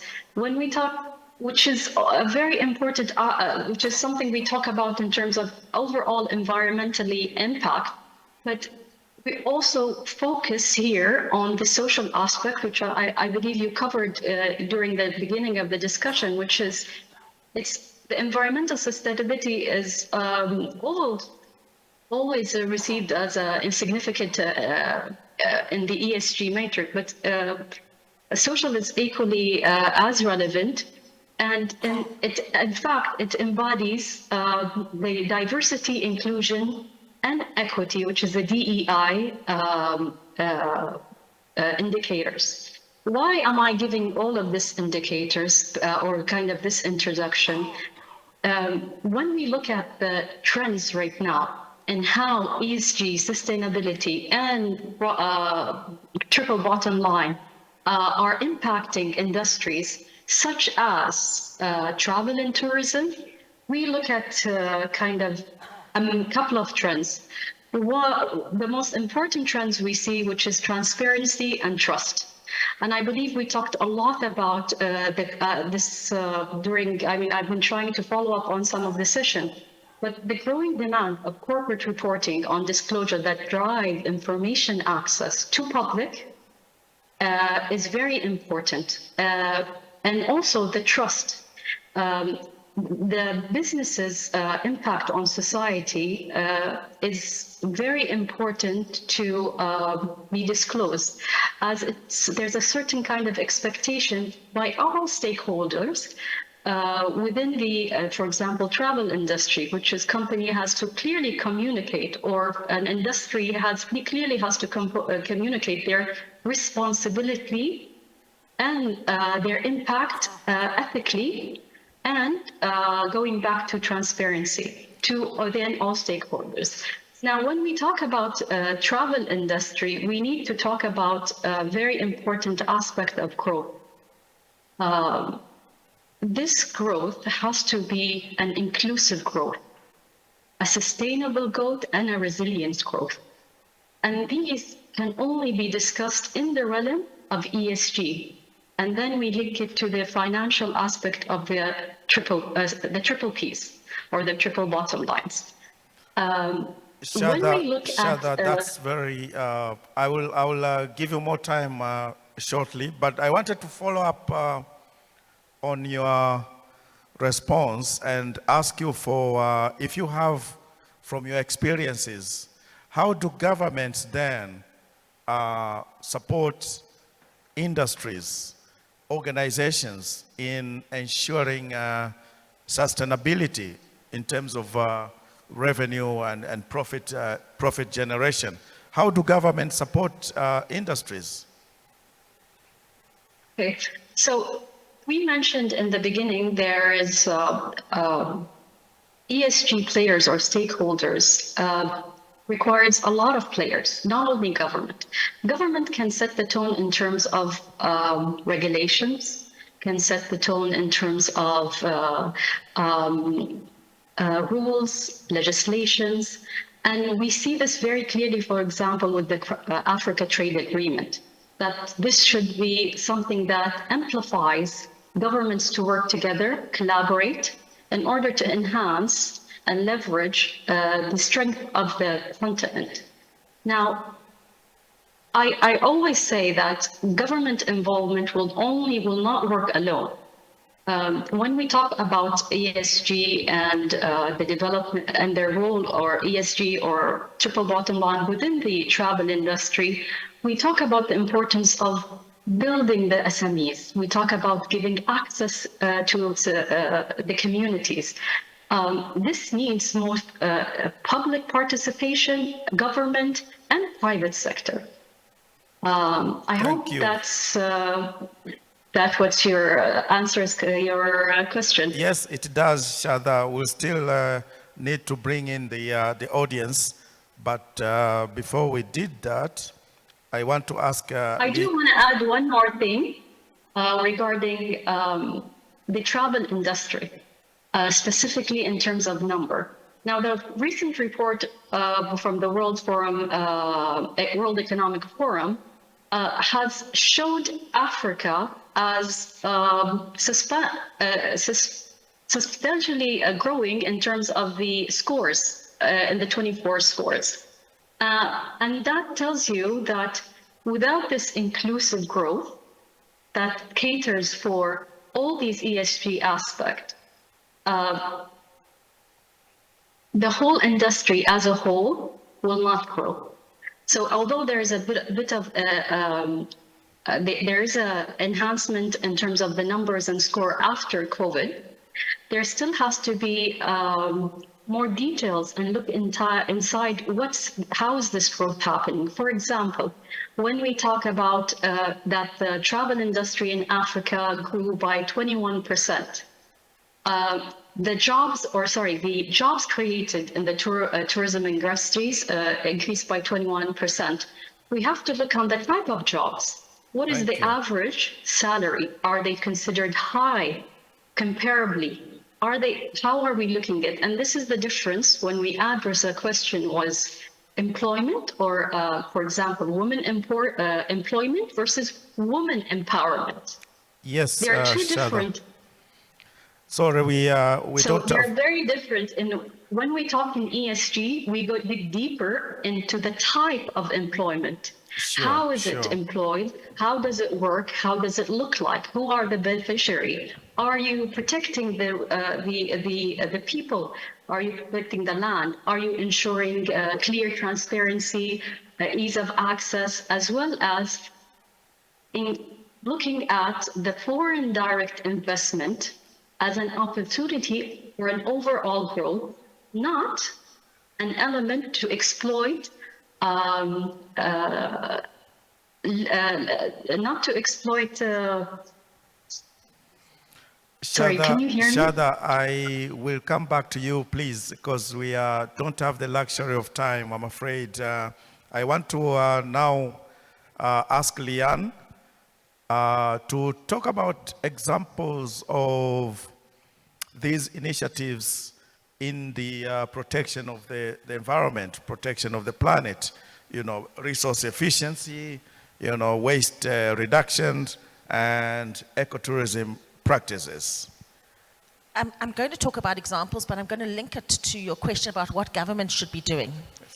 So we recognize that in Africa we're actually doing quite a lot, we're just not recording it and we're not recognizing it.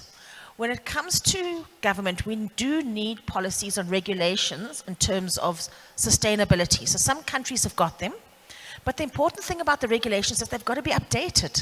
They're not stagnant, guys. They have to be constantly updated. And this field is advancing fast. But the other thing, and actually what's more important, is that we need to provide tools to help tourism businesses implement sustainable activities and actions. So guidelines, how to make it easy for people to actually change the way they're operating. So it's an example in South Africa, we have a green tourism incentive, which actually helps, it's an incentive, it's a grant to help you put in solar systems into your establishment. And it aimed particularly at small businesses. So this is a meaningful way of actually starting to make some change. But what comes out, so it's not only the guidelines that we need, and this is possibly we need to think about, because this is not country specific, guys. Yes, there's a couple of things that might be country specific. This should be Pan-African. We should have a Pan-African guidelines to help businesses. And this to me is something that should come out of this forum in terms of actually making it implementable, making it practical. And then we need to have something that certifies them. Because you can't go around and say that you're green. You can't go around and pat your own back. Somebody needs to verify and you need to report. And this is hard work. Making the change is difficult. Reporting is even more difficult, especially for tourism businesses. And you know why? Because as tourism businesses, we're about people. We're about hospitality. We're about entertaining. We're about being creative. We're not very good at admin. When we've got to report on sustainability, it means things like actually reporting on how much water are we using per guest, how much electricity, where are we getting our electricity from, how are we reducing the electricity, how are we reducing our waste, how are we reusing our waste vegetables, are we throwing away a lot, are we refusing, are we repairing? There's a lot we have to do. And we need to record it all so that we can report on it, so that somebody knows what we're doing, and that's we're not good at. So we need help for reporting. Right. Thank you so much, Leanne. I want to bring in now the audience, somebody to share their experience of how you ensure you are economically viable, environmentally sound, and socially responsible. Anybody? Yes, I can see a hand at the back there. And then there's a guy that I had, yes, the one with the red hat. So where's the microphone? Where was the nearest? Okay, yes. Please come in. Good morning. Morning. Still morning, I was looking at the time. Okay. Hi, my name is Nompendulo Shapangu, and I'm a communication specialist at Karabo Media and Communication Consultancy. And in as much as our company is not particularly focused on tourism, we do live in a tourism-based country, and communication touches on everything.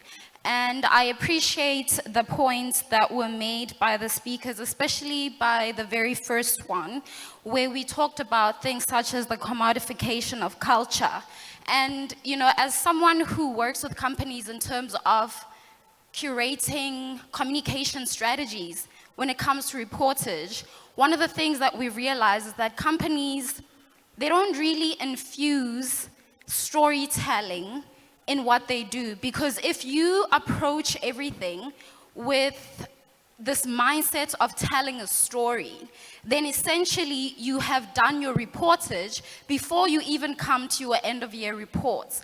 And another thing also that has to be considered is the fact that the communities within which we are operating, they're the ones who have to be their number one storytellers, and we have to approach it with the mindset of nothing for us without us. Because that's one of the reasons why we end up seeing all of these photos, people being exploited, culture being exploited, whereas the stewards of the culture themselves, they're the ones who have to be telling their stories within the communities that they actually live in. So that's why there's a very thin line between reportage as well as exploitation. And so if you actually give the microphone, the pen, to the one who holds the story, then you actually avoid these things of exploitation.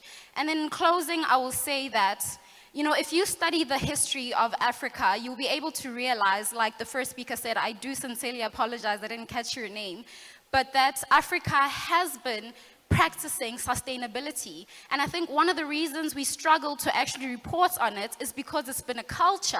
You know, I believe that a lot of us have worn clothes that are so-called hand-me-downs in our families because that's a form of sustainability.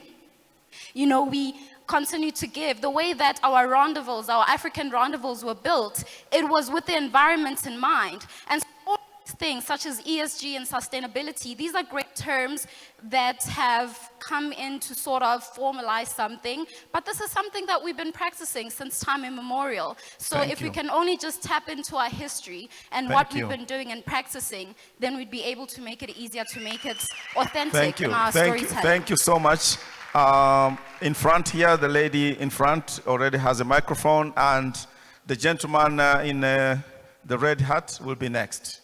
Please. Thank you very much. I'm going to share a little bit of an experience that we have in Botswana in terms of trying our bit to ensure that our destination is as sustainable as it possibly can be. We started off in 2002 by developing what we call a national ecotourism strategy.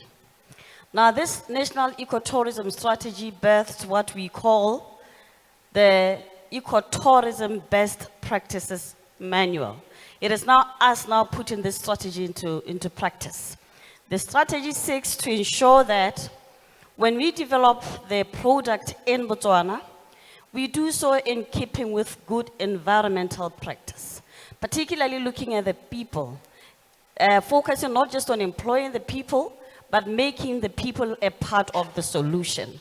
And this is what also gave birth to what we call the community-based natural resource management policy. The CBNRM in short says, communities are going to be a part of this solution. Don't hand out things to them. Make them a part of the solution. And they can only appreciate the role they have to play if they see a value coming out of that resource. And this is... Thank you. And this, the Ecotourism Best Practice Manual then guides the industry on what to do if they are to practice or if they are to ensure the operations are in keeping with good practices. And we went further to not just hand out that manual. We are now certifying industry. You can be green, green plus, or we may attain the highest rating, which is eco-certified. And you are eco-certified because your operations also realize that you are operating around people. You are not going to operate a 5-star facility and a tourist drives to that 5-star facility driving through abject poverty. And we are saying, don't just employ them, empower them to also employ themselves. And that is what we are doing in a small way to try and support eco-certification in Botswana. Thank you so much, Madam. Thank you so much, Madam. And I'm advised that we've run out of time. I'm going to allow the members of the panel to just conclude their remarks overall and, you know, basically share your experience of how you balancing the environment, you know, the needs of the people, but also the balance sheet. Please. Okay, I'm just going to have one final plea, and that is we need Africa to push back on EU and international regulations.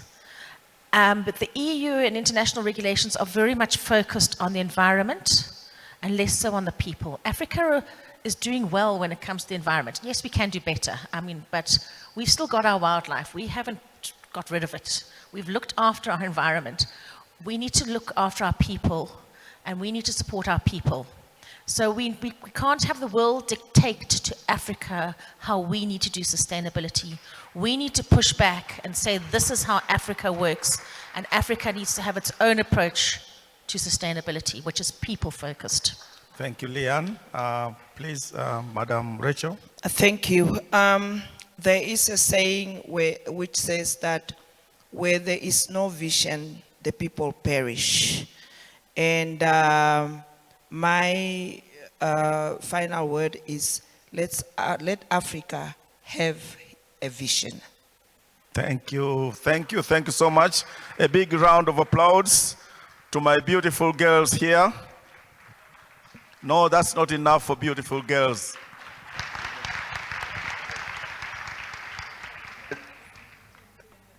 Thank you so much. That brings us to the end of this session. And I take this as a privilege to take a picture with these beautiful girls. Thank you so much. Another round of applause, ladies and gentlemen, for that panel on people, planet, and prosperity. Ladies and gentlemen, all the international delegates who would like to join the city tour scheduled for 3 p.m. later today have been asked to kindly register at the registration desk in the accreditation room. Shuttles have been organized and they depart from GICC at 3 p.m. You are also encouraged to visit the exhibition stands on the foyer and outside this conference hall towards the hotel. And with that, ladies and gentlemen, we are now going for a short 15-minute refreshment break. Our VIPs and speakers will be ushered upstairs for the refreshments, while the rest of the delegates will be served outside in the garden area. Our program continues at 12:15. Good morning.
That binds us geographically and economically.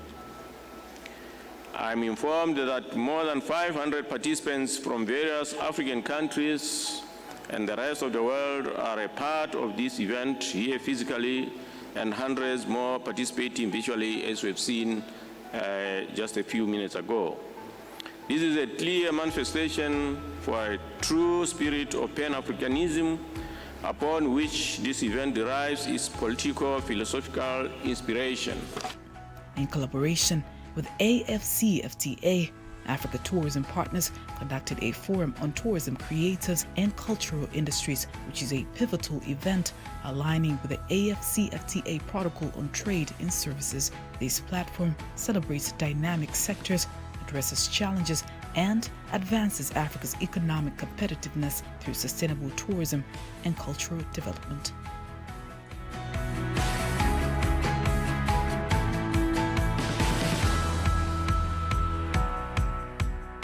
Part of the work we're doing is to ensure that we harmonize policies, the laws and the regulations that actually are part of the tourism sector.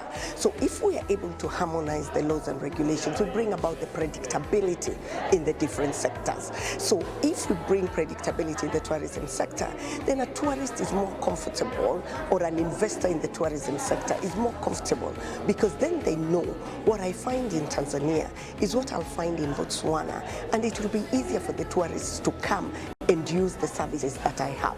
So our work really is to ensure that that intra-African trade between countries actually takes place. The forum ignites intra-African trade and empowerment, reinforcing a unified vision for a culturally enriched Africa. Well, the importance of attending forums like this is obviously to get more knowledge about the tourism sector in Africa.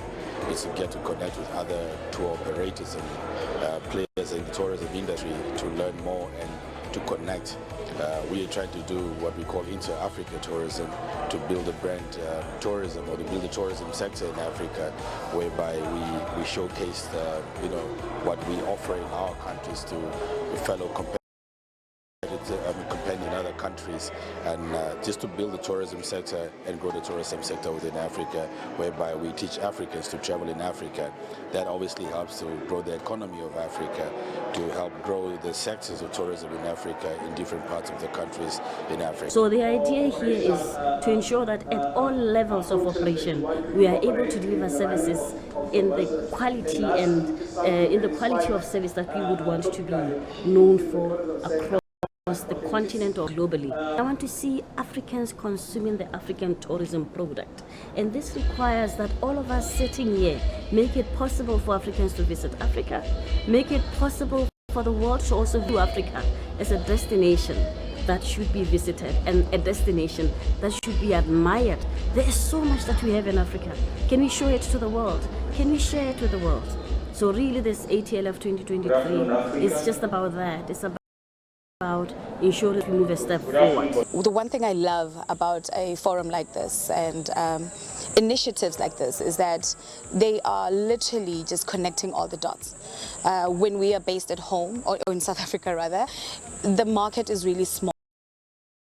And we would like to be, we are building something that is for global recognition.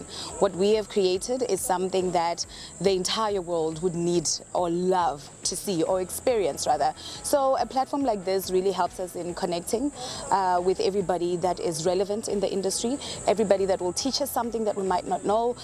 Just the knowledge exchange alone is humongous, let alone the marketing and branding opportunities that are there.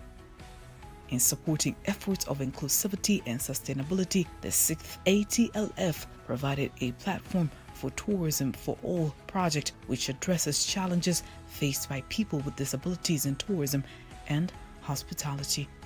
My name is Margaret Getty. I'm a journalist and a TV producer at Tanzania Safari Channel, which is under Tanzania Broadcasting Corporation.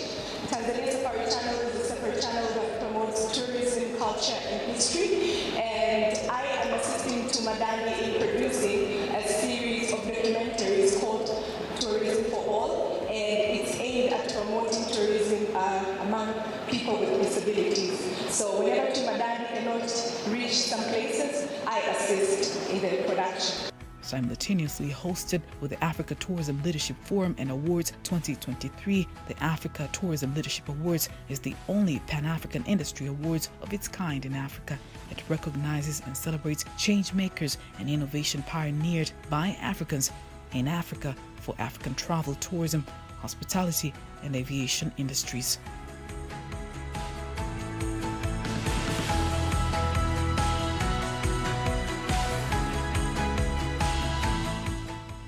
Africa Tourism Leadership Forum, igniting intra-Africa tourism through inclusive intra-Africa trade partnerships and investments.